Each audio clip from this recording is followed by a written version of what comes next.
ఆంధ్ర రాజధాని అమరావతిలో కీలక అడుగులు పడబోతున్నాయి. ఇప్పటికే కూటమి సర్కార్ అధికారంలోకి వచ్చి 2 నెలలు కావస్తున్న నేపథ్యంలో గత 5 ఏళ్లుగా అమరావతి కోసం పోరాటాలు చేసిన కూటమి పార్టీలు ఇప్పుడు అదే రాజధానిని పరుగులు పెట్టించే పనిలో పడ్డారు.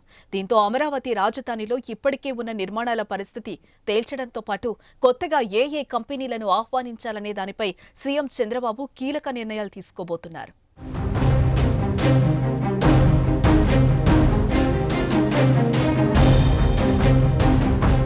ఏపీ రాజధానిగా ఎంపికైన తర్వాత అమరావతిలో చేపట్టిన నిర్మాణాల పురోగతిని తెలుసుకోవడంతో పాటు ప్రభుత్వానికి సూచనలు సలహాలు ఇచ్చేందుకు ఐఐటి మద్రాస్, ఐఐటి హైదరాబాద్ నిపుణులు ఇవాళ రానున్నారు. 2 ఐఐటీల నుంచి వచ్చే వేర్వేరు బృందాలు గతంలో మధ్యలోనే నిలిచిపోయిన నిర్మాణాల సామర్థ్యాన్ని అధ్యయనం చేయనున్నాయి. ముఖ్యంగా ఫౌండేషన్ దశలో నిలిచిపోయిన సెక్రటేరియట్, శాఖాధిపతుల టవర్లు, హైకోర్టు కట్టడాలను ఐఐటి మద్రాస్ నిపుణులు పరిశీలించనున్నారు.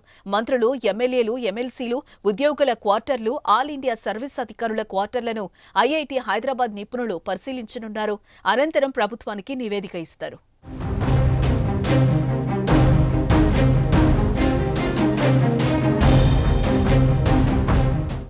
సీఎం చంద్రబాబు శుక్రవారం సాయంత్రం మున్సిపల్ శాఖపై సమీక్ష నిర్వహిస్తారు.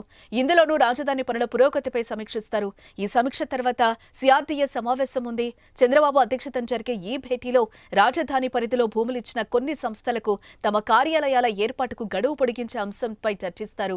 అలాగే రాజధానిలో కార్యకలాపాలు ప్రారంభించేందుకు ముందుకొచ్చే కంపెనీల విషయంలో కీలక నిర్ణయం తీసుకునే ఛాన్స్ ఉంది. ఇప్పటికే పలు కంపెనీలు అమరావతిలో పెట్టుబడులకు ముందుకొచ్చాయి. వీటిలో ఎవరెవరికి అనుమతి ఇస్తారో ఇవాళ తేలిపోనుంది.